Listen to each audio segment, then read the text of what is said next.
మహిమ కలుగునుగాక. ప్రార్థన చేద్దాం. మహోన్నతుడైన తండ్రి, దయగలిగిన దేవా, నీ ఘనమైన నామానికి కృతజ్ఞతాస్తుతులు చెల్లిస్తూ ఉన్నాం ప్రభువా. మమ్మల్ని ప్రేమించి ఇచ్చిన ఈ సమయాన్ని బట్టి స్తోత్రాలు చెల్లిస్తూ, ఎంతవరకు పాటలతో ఆరాధించిన నీ పిల్లలు నీ వాక్యాన్ని వినబోతూ ఉండగా విని చెవి గ్రహించుకునే మనస్సును దయచేసి నీ వాక్యము ద్వారా నీకు మహిమ తెచ్చుకోమని రక్షకుడు ప్రభునేసు దయగలిగిన నామములో ప్రార్థించి వేడుకొనుచున్నాము పరమ తండ్రి, ఆమేన్. ప్రియ దేవుని పిల్లలారా, కొద్ది నిమిషాలు మనం దేవుని యొక్క వాక్యాన్ని పరిశీలన చేద్దాం. ప్రియులారా, మత్తయి సువార్త 9వ అధ్యాయం, మత్తయి సువార్త 9వ అధ్యాయం 24వ వచన భాగాన్ని చదువుకుందాం. సలమీయుడి ఈ చిన్నది నిద్రించుచున్నదే కానీ చనిపోలేదని వారితో చెప్పగా వారు ఆయనను అపహసించిరి. ప్రియ దేవుని పిల్లలారా, ఈ సందేశం అంటే ఈ మాటలు మనం చాలాసార్లు విని ఉన్నాం. యేసుక్రీస్తు వారి దగ్గరికి ఒక అధికారి వచ్చాడు. నా కుమార్తె ఇప్పుడే చనిపోయింది, నీవు వచ్చి ఆమె మీద చెయ్యి వేస్తే బ్రతుకుతుంది అని వేడుకుంటున్నాడు. అంటే ఇప్పుడు ఈ అధికారికి యేసుక్రీస్తు వారు బ్రతికించువాడు, చనిపోయిన వారిని బ్రతికించువాడు అని తెలుసు. ఆ విధానాన్ని నమ్మాడు. సరే, అధికారి వచ్చాడు, అడిగాడు కనుక యేసుక్రీస్తు వారు వెళ్ళారు.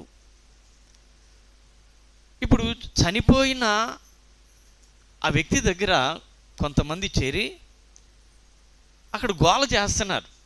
ఏమండి, బైబిల్లో కనబడుతోంది, పిల్లన గ్రోవులు వాయించు వారిని గొల్లు చేయుచుండు జనసమూహమును చూచి స్థలమీయుడి అని అడిగారు. అక్కడ వాళ్ళందరూ కూడా గోల చేస్తున్నారు. యేసుక్రీస్తు వారు నాకు స్థలం ఇస్తే కార్యం జరుగుతుంది అని తెలియపరిచారు. ఈ రోజున మనం ఈ మాటను బట్టి స్థలం ఇస్తేనే కార్యము జరుగుతుంది అనే విషయాన్ని పరిశీలన చేద్దాం. ప్రియ దేవుని పిల్లలారా, మనమందరము కూడా దేవుని ఆహ్వానిస్తూ ఉంటాం. దేవా, నా ఇంటికి రండి, మాతో మీరు నివాసం ఉండండి. యాకోబు పత్రికలో చెప్తాడు, ఆయన వద్దకు రండి, మీరు దేవుడు మీ వద్దకు వస్తాడు అని చెప్తాడు. అంటే మనం దేవుని దగ్గరికి వెళితే దేవుడు మన దగ్గరికి వస్తాడట. ప్రతి ఒక్కరూ కూడా దేవుని ఆహ్వానిస్తూ ఉంటాం రమ్మని. కానీ ఆయన వచ్చి నివసించాలనంటే ఆయనకు స్థలం కావాలి. ఇక్కడ ఇంటిలో స్థలము లేదు, అందరితో నిండిపోయింది. ఎప్పుడైనా ఒక వ్యక్తి చనిపోతే ఆ ఇంటికి అనేక మంది వస్తారు కనుక అక్కడ స్థలము అనేది దొరకదు సాధారణంగా. ఇక్కడ కూడా స్థలం లేదు. యేసు అడుగుతూ ఉన్నారు, మీరు నాకు స్థలం ఇస్తే కార్యం జరుగుతుంది, మీరు కోరినట్లుగా నేను చేయగలుగుతాను అంటున్నారు. ప్రియులరా, ఎప్పుడైతే యేసుక్రీస్తు వారు అలా అన్నారో అక్కడ వారు స్థలం ఇచ్చారు. వెంటనే యేసుక్రీస్తు వారు ఆ బిడ్డను బ్రతికించినట్లుగా లేఖనం అయితే చెబుతూ ఉంది. ఈ రోజున దేవుడు నిన్ను నన్ను మనందరినీ కూడా అడుగుతున్నాడు స్థలం ఇమ్మని. ఆయనకు మన ఇంటిలో ఉండడానికి స్థలం కావాలి, మనలో ఉండడానికి స్థలం కావాలి. ప్రియులారా, ఆయన మనతో ఉండడానికి, మనలో నివాసం చేయడానికి ఆయన ఇష్టపడుతున్నాడు. అయితే మనలో ఏ స్థలాన్ని ఆయనకి ఇవ్వాలి అనేది మనం గమనిస్తే బైబిల్ గ్రంథంలో సామెతల గ్రంథం 23వ అధ్యాయం 26వ వచన భాగంలో వ్రాయబడిన మాటను చూద్దాం. నా కుమారుడా నీ హృదయము నాకు ఇమ్ము అని అడుగుతున్నాడు. దేవుడికి కావాల్సింది హృదయం ప్రియులారా. మనిషి యొక్క దేహంలో దేవుడు హృదయాన్ని కోరుతున్నాడు. నీ హృదయంలో నాకు చోటిస్తే నీ హృదయములో నేను నివసించడానికి సిద్ధపడతాను అని దేవుడు చెబుతూ ఉన్నాడు. ఆల్రెడీ హృదయం అనేది ఎలా ఉంది అని అంటే, ఇర్మియా గ్రంథంలో వ్రాయబడిన మాటను బట్టి, ఇర్మియా గ్రంథం 17వ అధ్యాయం 9-10 వచనాల భాగాలను బట్టి, హృదయము అన్నిటికంటే మోసకరమైనది, అది ఘోరమైన వ్యాధి గలది అని వ్రాయబడింది. హృదయం ఎలాగుందట? ఘోరమైన వ్యాధితో నిండి ఉందటండి హృదయం. అంటే అపవిత్రపరచబడింది అని అక్కడ చెబుతూ ఉన్నాడు. మరి అపవిత్రమైన హృదయంలో యేసు ఉండగలరా అని అంటే ఆయన ఉండడానికి అవకాశం లేదు. ఆయన అసలు ఎలాంటి వాడు, ఎక్కడ ఉంటాడు అనే మాటను మనం చూస్తే, యెషయా గ్రంథం 57వ అధ్యాయం 15వ వచనంలో వ్రాయబడింది ఒక మాట. ఆయన ఎక్కడ ఉంటాడు అమ్మా? యెషయా గ్రంథం 57:15వ వచనం. మహాగణుడును మహోన్నతుడును పరిశుద్ధుడు నిత్య నివాసి అయినవాడు ఇలాగని చెబుతూ ఉన్నాడు, నేను మహోన్నతుడినైనా పరిశుద్ధ స్థలములో. చూసారండి, ఆయన చెప్తున్నాడు నేను ఎక్కడుండేవాడినో తెలుసా? కొంతమంది చాలా నీట్గా ఉంటే ఇష్టపడతారు, కొంతమంది ఎలా ఉన్నా పర్వాలేదు అడ్జస్ట్ అయిపోతారు. నీట్గా ఉండేవాడికి కొంచెం అక్కడ గలీజీగా ఉందనుకోండి, ఉండలేడు. వాడి యొక్క విధానాన్ని బట్టి గలీజీ ప్రదేశంలో ఉండడానికి ఇష్టపడు, తన శరీరానికి పడదు. అది గలీజీగా ఉండే వాళ్ళకి ఎక్కడైనా పర్వాలేదు. ఇక ఈయన ఎలాంటి వాడు అని అంటే చెబుతున్నాడు, నేను పరిశుద్ధ స్థలములో నివసించేవాడను. నాకు పరిశుద్ధంగా ఉండాలి స్థలం. మరి పరిశుద్ధ స్థలములో నివసించేవాడు మరి హృదయం పరిశుద్ధంగా ఉంటేనే ఉంటాడు, అంతే కదండి. కానీ హృదయం ఎలా ఉంది? ఘోరమైన వ్యాధితో నిండింది, అది మోసకరమైన విధానముతో నిండింది. మత్తయి సువార్తను బట్టి చూస్తే 15వ అధ్యాయము మత్తయి సువార్త 19వ వచనంలో హృదయంలో ఏముందో చెబుతున్నాడు. దురాలోచన, నరహత్య, వ్యభిచారములు, వేశ్యాగమనములు, దొంగతనాలు, అబద్ధ సాక్ష్యాలు, దేవదూషణులు హృదయములో నుండే వస్తాయి. చూడండి ఎంత అపవిత్రతతో హృదయము నిండిపోతుందో చెబుతున్నాడు ఇక్కడ. హృదయంలో ఇలాంటివన్నీ నిండిపోయేటండి. అంటే దేవునికి విరుద్ధమైన వాటితో హృదయం నిండిపోయింది. అందుకని ఘోరమైన వ్యాధి అని చెప్పాడు. దేవునికి కావాల్సిందేమో ఆ హృదయమే. మీ హృదయంలో నాకు చోటు ఇవ్వండి అని అడుగుతున్నాడు ఆయన. ఎక్కడ చోటు కావాలి ఆయనకి? మీ హృదయంలో నాకు చోటు ఇవ్వండి, మీ హృదయంలో నేను నివసించబోతూ ఉన్నాను. ఈ మాటను మనము ఎఫెసీ పత్రిక ద్వారా చూడవచ్చు. మనం ఎఫెసీలకు రాసిన పత్రిక 3వ అధ్యాయంలో, ఎఫెసీలకు రాసిన పత్రిక 3వ అధ్యాయము 15 నుండి 18 వరకు కంబైన్డ్గా ఉంది. మీరు అంతరంగ పురుషునందు శక్తి కలిగి ఆయన ఆత్మ వలన బలపరచబడినట్లుగాను క్రీస్తు మీ హృదయములలో విశ్వాసము ద్వారా నివసించున్నట్లుగాను. చూడండి, క్రీస్తు మన హృదయంలో నివాసము చేయడానికి ఇష్టపడుతున్నాడు. అలా నివాసము చేయడానికి ఇష్టపడే దేవుడు విశ్వాసం ద్వారా నివసిస్తాడట అండి. అంటే దేవునికి మన హృదయం కావాలి, మన హృదయంలో ఆయన నివాసం ఉండబోతూ ఉన్నాడు. ఆ పరిశుద్ధుడైన దేవుడు నివాసము కావాలంటే హృదయాన్ని మనం శుద్ధి చేసుకుని ఉండాలి ప్రియులారా. సామెతలు అధ్యాయం 20 వచనం 9లో హృదయాన్ని శుద్ధి చేసుకున్నాను అన్నవాడు ఎవడూ లేడటండి. నా హృదయాన్ని శుద్ధిపరచుకున్నాను, పాపాన్ని పోగొట్టుకొని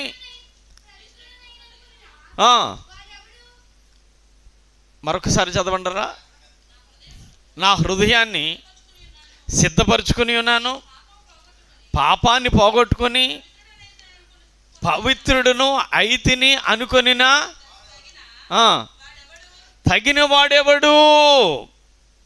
ఎవడైనా నా హృదయాన్ని నేను పవిత్రం చేసుకున్నావు అన్నవాడు ఎవడన్నా ఉన్నాడా అంటే ఎవడూ లేడు. కేవలము దేవుని యందు తప్ప హృదయ శుద్ధి ఎవ్వరికీ కలగదు. అందుకని యేసుక్రీస్తు వారు ఒక మాట అన్నారు కదా, హృదయ శుద్ధి గలవారు ధన్యులు, వారు ఏం చేస్తారట? హృదయం శుద్ధిగానే ఉంటేనే కనపడదు. చాలామంది అంటూ ఉంటారు, చాలా భక్తులుగా వాళ్ళు చూపించుకోవాలనే అభిప్రాయంతో దేవుడు రాత్రి నాకు కనబడ్డాడండి, నేను చూశానండి అంటారు. బైబిల్లో దేవుణ్ణి ఎప్పుడు ఎవరూ చూడలేదు అని బైబిల్లో పౌలు మహాశయుడు కొత్త నిబంధనలో రాశాడు. పాత నిబంధనలోనైతే నన్ను చూచి ఎవరు బ్రతకడు అని కూడా దేవుడు చెప్పేశాడు ఆల్రెడీ. ఏమండి? కానీ వీళ్ళు హృదయం సరిలేకపోయినా, సరైన హృదయము వీరికి లేకపోయినా ప్రియులరా నేను దేవుని చూశాను అని అంటారు. హృదయ శుద్ధి లేకుండా దేవుని చూడలేరని యేసయ్య చెప్పారు. ఈ హృదయాన్ని మనం శుద్ధీకరించుకోవాలి దేవుని యందు. ఏమండి? ఈ హృదయాన్ని ఏం చేయాలి? శుద్ధీకరణ చేసుకోవాలి, దాన్ని మనం పవిత్రపరచుకోవాలి. ఎప్పుడైతే మనం హృదయాన్ని శుద్ధి చేసుకుంటామో అప్పుడు మాత్రమే దేవుడు మనలోనికి రావడానికి, మనతో నివాసం చేయడానికి అవకాశం ఉంటుంది. ప్రియులారా, మనం చూసినప్పుడు ఎప్పుడు హృదయాన్ని మనం తగిన విధానంతో బలపరుచుకోగలమనంటే కీర్తన 119వ కీర్తన 11వ వచనంలో, నీ ఎదుట పాపము చేయకుండానట్లు నా హృదయంలో నీ వాక్యాన్ని నేను ఉంచుకున్నాను. ప్రియులారా, ఎప్పుడైతే వాక్యాన్ని మనం శ్రద్ధతో ఆలకించి అవునని అంగీకరించి హృదయంలోనికి చేర్చుకుంటామో ఆల్రెడీ మనలో ఉన్న అపవిత్రత అంతా కూడా పోతుంది ప్రియులారా. అది వెలుపలికి వచ్చేస్తుంది, హృదయం శుద్ధీకరణ జరిగిపోతుంది. అప్పుడు ఆ వాక్యం ఆ హృదయంలో ఉంటుంది. ఏమండి? ఇక్కడ చెప్పిన మాట ఏంటి? పాపము చేయకుండా ఉండడానికి నీ వాక్యం నా హృదయంలో ఉంది. నా హృదయంలో వాక్యం ఉంది కనుకనే నేను పాపం చేయకుండా జాగ్రత్త పడుతున్నాను అంటున్నాడు భక్తుడు. నిజమే. ఈ రోజున ఎన్నిసార్లు మనం దేవుని సన్నిధికి వచ్చినా ఓ పక్క దైవ విరుద్ధమైన పనులు దైవ విరుద్ధంగానే చేస్తూనే ఉంటున్నాం, ఓ పక్క దేవుడిగానే మనము పూజిస్తూ ఉన్నాం. అందుకనే కదా ఒక మాట అన్నారు ఈ 15వ అధ్యాయం మత్తయి సువార్తలో, మీరు పెదవులతో కనపరుస్తున్నారు కానీ హృదయము దూరంగా ఉన్నది అని అన్నాడండి. చూసారండి? దేవుడికి కావలసిన హృదయాన్ని దూరంగా ఉంచేసి దాని వాక్యం ద్వారా శుద్ధీకరణ చేసుకోనకుండా, దాన్ని పవిత్రపరచుకోనకుండా, ఆ హృదయంలో వాక్యాన్ని నింపుకోకుండా మనుషులు ఈ రోజున హృదయాన్ని పక్కన పెట్టేసి దేవుణ్ణి ఆరాధిస్తూ ఉన్నారు. అదే మాట చెబుతున్నాడు, ఈ ప్రజలు తమ పెదవులతో నన్ను ఘనపరుస్తారు కానీ వారి హృదయము దూరంగా ఉంది. దేవుని కంటే హృదయం దూరంగా. ఈ రోజున చాలామంది భక్తి అంతే, ఇవ్వాల్సిన హృదయాన్ని దేవునికి ఇవ్వకుండా హృదయాన్ని పక్కన పెట్టేసుకుని, హృదయంలో ఈ లోక తలంపులన్నీ పెట్టేసుకుని ఈ రోజున ఇక్కడ వ్రాయబడినట్లుగా ప్రియులారా ఈ మనుషులు పెదవులతోనే కనపరుస్తున్నారు, హృదయం మాత్రం దేవునికి దూరంగా పెట్టేసుకున్నారట. అని ఏమన్నాడు చూసారా? మనుషులు కల్పించిన పద్ధతులు దైవోపదేశములని వారు బోధించుచు వారు నన్ను వ్యర్థముగా ఆరాధించుచున్నారు. చూసారండి, మనుషులు కల్పించినవి. ఈ రోజున అధిక శాతం మనుషులు, మననే మీకు శుక్రవారం చెప్పాను, మా అయ్యగారు యొక్క కట్టడిది అంతే. కానీ సృష్టికర్త అయిన దేవుని నియమం ఇది. కాబట్టి ఆ నియమ ప్రకారముగా నేను ఉండాలి అనే దానికంటే ఈ రోజున అనేక మంది మా పెద్దయ్య గారు చెప్పారు, మేము చేస్తున్నాం అంతే. అందుకనే మనుషులు కల్పించిన పద్ధతులే దైవోపదేశములని వారు బోధ చేసుకుంటూ నన్ను వ్యర్థముగా ఆరాధించుచున్నారు అన్నాడండి. ఈ రోజున ఆరాధన అనగా చాలామంది ఉర్రూతులు ఊగిపోతూ ఉంటారు, చూస్తూనే ఉంటాం మనం. ఆరాధన అనగానే ఓకే గంతులు వేసుకుంటూ చప్పట్లు కొట్టేసి గంతులు వేసుకుంటూ ఊగిపోతూ ఉంటారు. ప్రియులారా, నేను గమనించినప్పుడు యేసుక్రీస్తు వారు ఎక్కడన్నా అలాంటి సన్నివేశాన్ని చూపించారా మనకి? లేదు. ఒకానొక సమయంలో ఆ సమరయ స్త్రీ అడిగినప్పుడు, అమ్మ నన్ను ఆరాధించేవారు ఆత్మతోనూ సత్యముతోనూ ఆరాధించాలి అని ఆయన అక్కడ చెప్పారు. అంటే సత్య ఆరాధన. నేను ఏ స్థితిలో ఉన్నానో ఆ స్థితిని బట్టి నేను పాటలు పాడాలా. ఏమండి, మన స్థితిని మనం మర్చిపోయి పాటలు పాడితే అది వ్యర్థమైన ఆరాధన అని దేవుడు అంటాడు. అందుకని అంటున్నాడు, హృదయమును నాకు దూరంగా పెట్టుకుని మనుషుల పద్ధతులను వాళ్ళు పాటిస్తూ నన్ను వ్యర్థముగా ఆరాధిస్తున్నారు ఈ ప్రజలు. కారణం ఏంటి? హృదయం నాకు దూరంగా ఉంది. అది కారణం ఏంటట? హృదయం. ఏ హృదయములో అయితే దేవునికి చోటివ్వాలో, ఏ హృదయాన్ని అయితే వాక్యముతో నింపుకోవాలో ప్రియులారా, ఆ హృదయాన్ని పక్కన పెట్టి ఈరోజు అనేక మంది భక్తి చేస్తున్నారు. దేవుడికి అడుగుతున్నాడు ఈ రోజున, నాకు స్థలం ఇవ్వండి, మిమ్మల్ని నేను బ్రతికించాలంటే.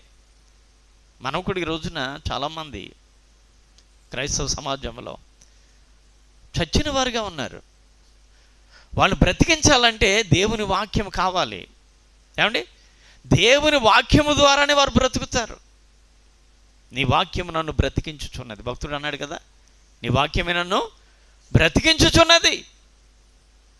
మనం ఎలా చనిపోయాం అనేది బైబిల్ అంటాడు, అపరాధముల చేతను పాపముల చేతను మీరు చచ్చిన వారై ఉండగా. ఎఫెసీయులకు రాసిన పత్రిక 2వ అధ్యాయంలో ఉంది ఆ మాట.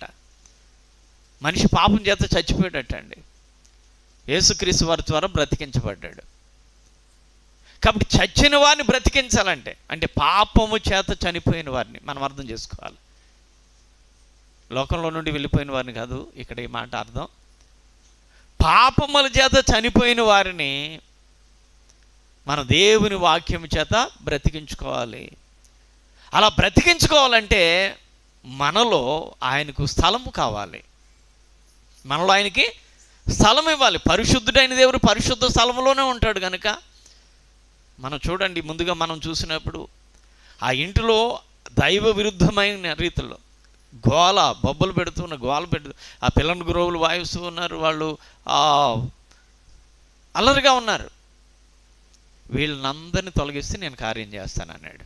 ఇక్కడి నుంచి వీళ్ళని పంపేయండి, నాకు కాస్త సమయం ఇవ్వండి, స్థలం ఇవ్వండి, నేను నీ బిడ్డను బ్రతికిస్తాను అన్నాడు ఆయన. అలాగని పాపముల చేత చనిపోయిన వారిని బ్రతికించాలి అని అంటే మన హృదయంలో చోటు కావాలి దేవునికి.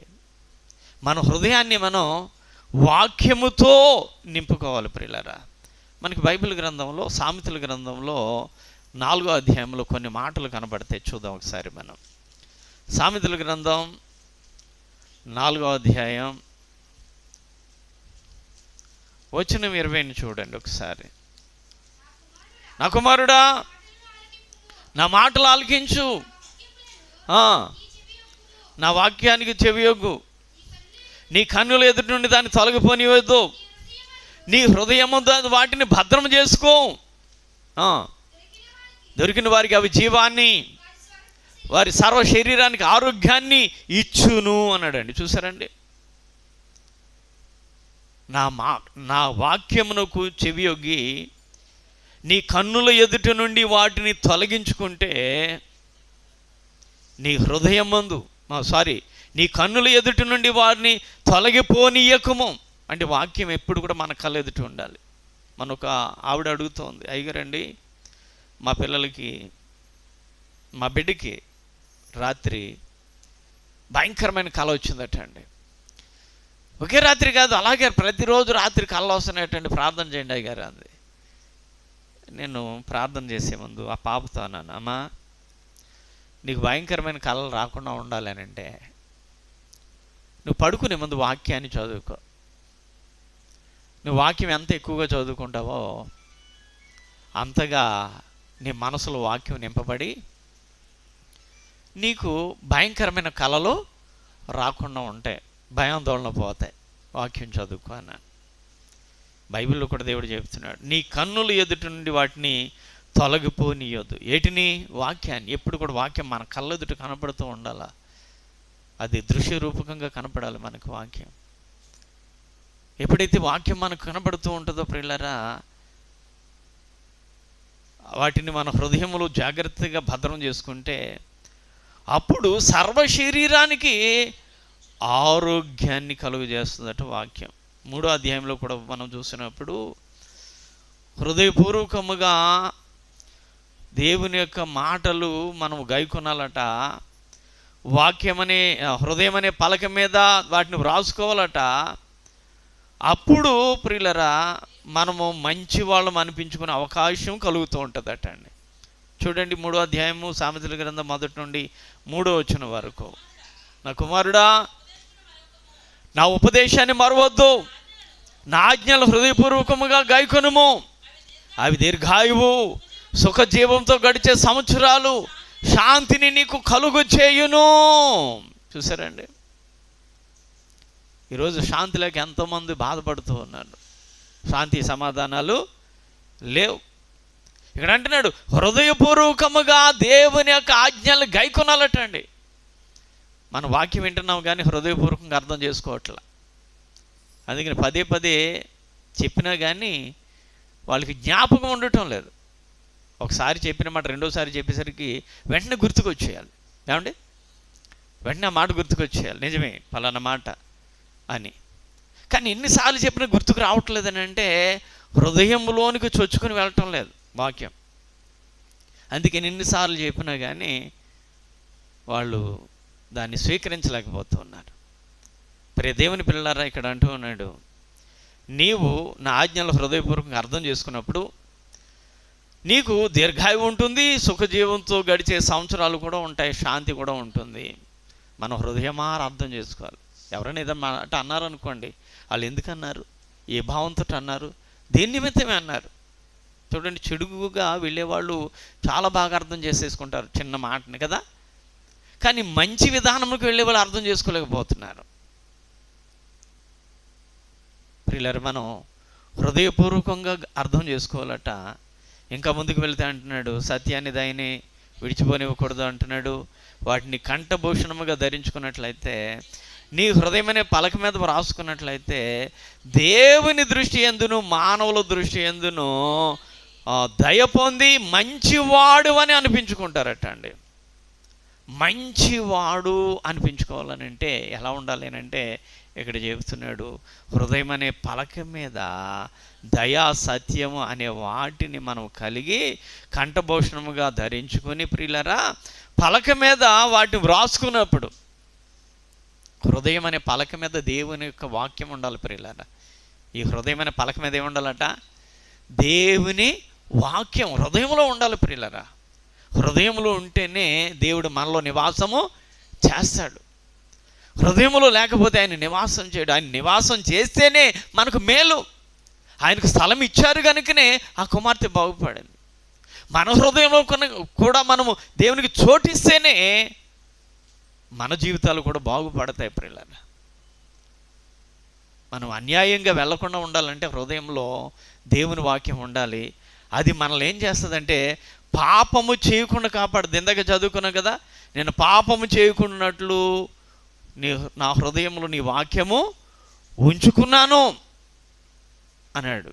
ఇంకా మనం చూస్తే 161వ వచనం, 119వ కీర్తనలోనే 161వ వచనంలో వాక్య భయమటండి హృదయంలో నిండుకుని ఉన్నదట ఆ వ్యక్తికి. చూడమ్మా 119వ కీర్తన 161వ వచనం.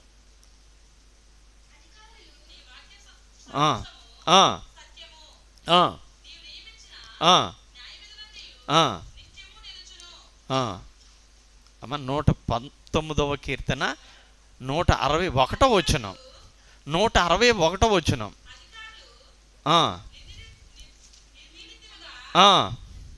నన్ను తరుముదురు అయినను నీ వాక్య భయము నా హృదయమందు నిలుచుచున్నది. చూసారండి, అధికారులు అయితే నన్ను తరుముతూ ఉన్నారయ్యా, భయపెట్టి తరుముతూ ఉన్నారు. కానీ నీ వాక్య భయం ఏం చేస్తుందంటే హృదయం ముందు నాలో నిలిచిపోయి ఉంది. నీ వాక్య భయము నా హృదయంలో నిలిచిపోయింది అంటున్నాడు. వాక్యం ద్వారా కలిగే భయం హృదయంలో ఉన్నప్పుడు ఎవరిన్ని రీతిలుగా మనల్ని ఇబ్బంది పెట్టినా కానీ మనం అదరక బెదరక దేవుని మీద ఆధారపడి మనం ముందుకు వెళ్తాం.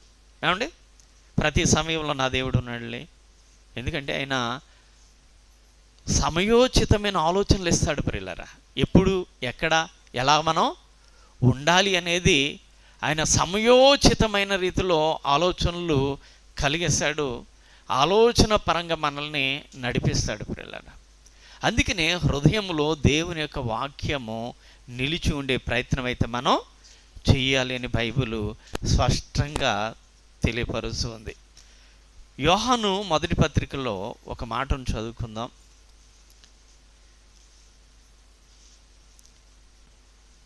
మూడో అధ్యాయము,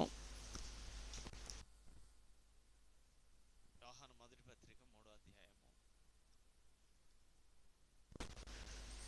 21వ వచన భాగాన్ని చదువుకుందాం.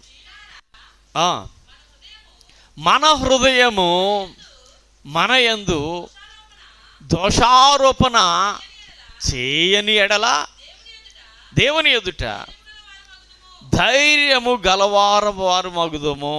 హల్లెలూయా.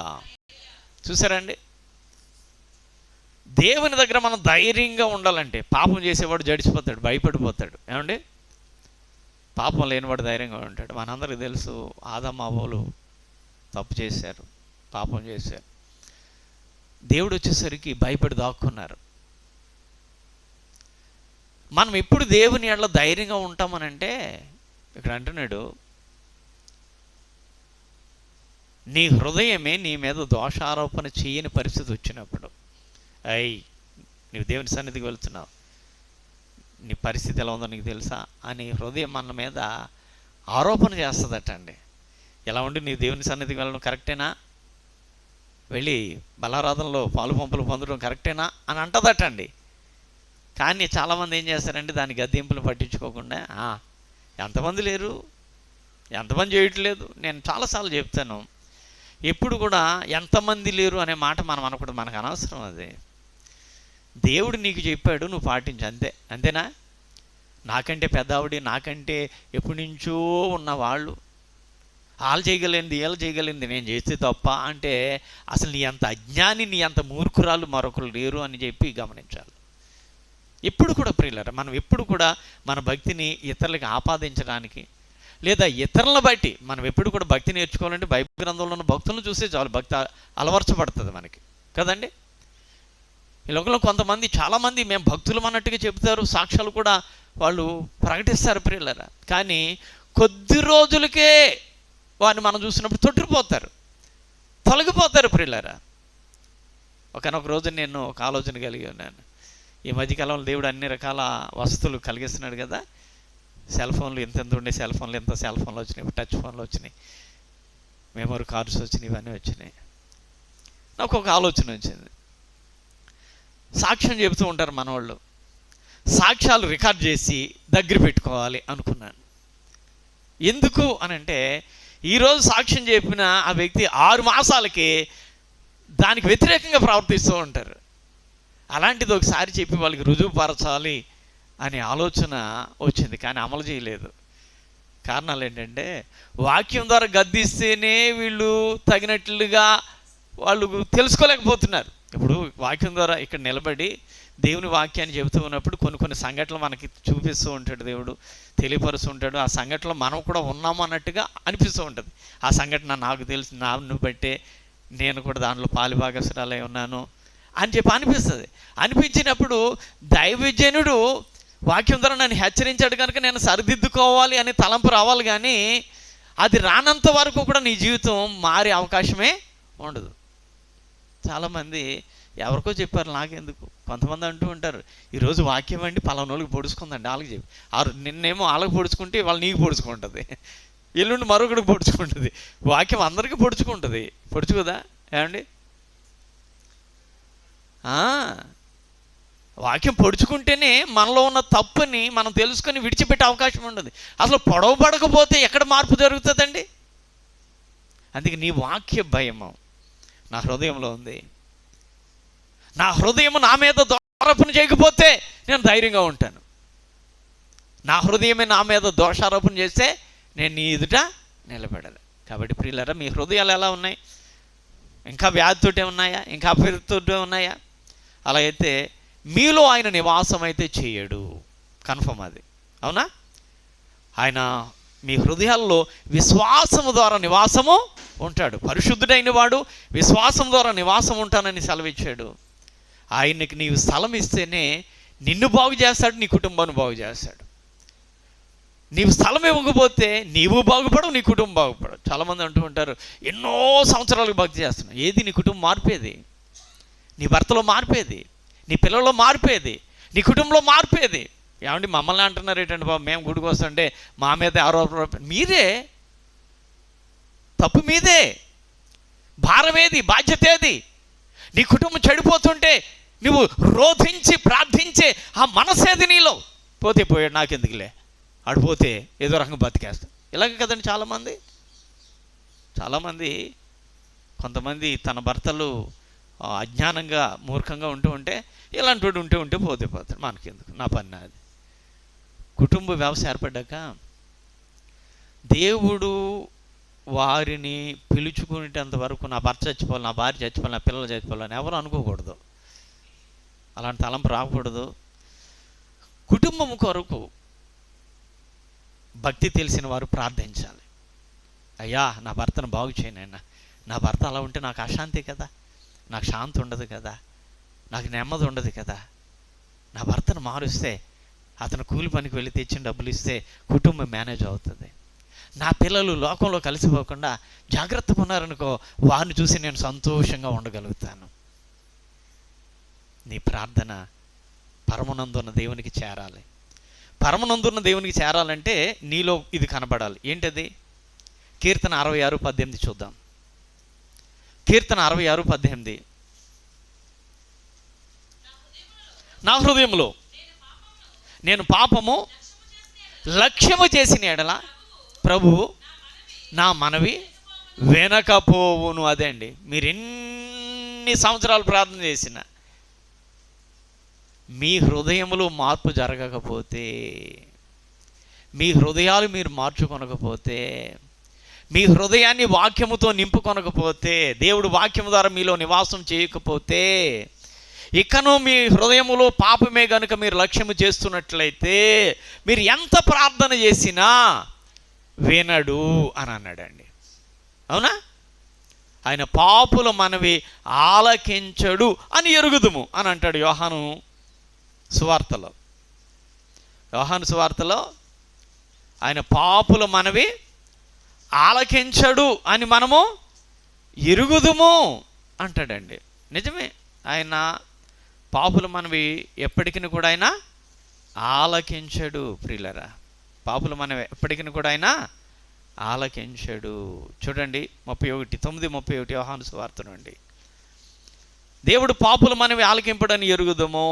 ఎవడైనా నువ్వు దేవ భక్తుడై ఉండి ఆయన చిత్తము చొప్పున జరిగించిన ఎడల ఆయన వాని మనం ఆలకించాను. అది ముఖ్యంగా నీ ప్రార్థన ఎంతకాలం చేసినా నీ మనవి ఆలపించకపోవడానికి గల కారణం నీదే అన్నట్టుగా చెప్తున్నాడు ఇక్కడ. ఏమన్నాడు? ఎవడైనా నువ్వు దైవభక్తుడై ఉండి ఆయన తన చిత్తము చొప్పున జరిగిస్తేనే వారు మాట వింటాడు. దేవుడు నీ మాట వినాలంటే నువ్వు ఆయన మాట వినాలిగా ముందు, అంతేనా? నీవు ఆయన మాట విని ప్రార్థిస్తే, దేవా నా కుటుంబాన్ని ఇలా తీర్చిదిద్దిన ఆయన నీవు అడిగితే, మొదటిగా నీవు దేవునికి చోటిస్తే అప్పుడు దేవుడు నిన్ను బట్టి ఇంట్లో కార్యాన్ని చేస్తాడు. నీవే నీ హృదయంలో చోటు ఇవ్వకపోతే ఇంక నీ భర్తను ఎక్కడ మారుస్తాడు, నీ పిల్లల్ని ఎక్కడ మారుస్తాడు, నీకు శాంతి ఎక్కడ దొరుకుతుంది, సమాధానం ఎక్కడ దొరుకుతుంది, నీకు పరిపూర్ణమైన ఆరోగ్యం ఎక్కడ లభిస్తుంది? కాబట్టి ఈ మాటలు గమనించుకొని హృదయంలో చోటు ఇవ్వండి. హృదయంలో చోటిస్తే చచ్చిన స్థితిలో ఉన్నవారిని బ్రతికిస్తాడు. అంటే పాపంలో ఉన్నవారిని పాపం నుండి తప్పిస్తాడు, పాపం నుండి విడిపిస్తాడు. కాబట్టి దేవునికి చోటిద్దాం. మనలో దేవునికి చోటిచ్చి ఆ దేవుని ద్వారా మన జీవితంలో కార్యాలను పొందుతూ దేవునికి మహిమకరంగా జీవిద్దాం. అలాంటి ధన్యత దేవుడు మనకి ప్రసాదించునుగాక. ఆమేన్. చిన్న ప్రార్థన. దయగలిగిన తండ్రి, వినిపించిన మాటలు హృదయంలో ఉంచి వాటిని బట్టి నీ పిల్లల్ని బలపరిచి లోపాలు సరిదిద్ది నీకు మహిమ తెచ్చుకోమని యేసు నామములో అడుగుచున్నాను తండ్రి. ఆమేన్.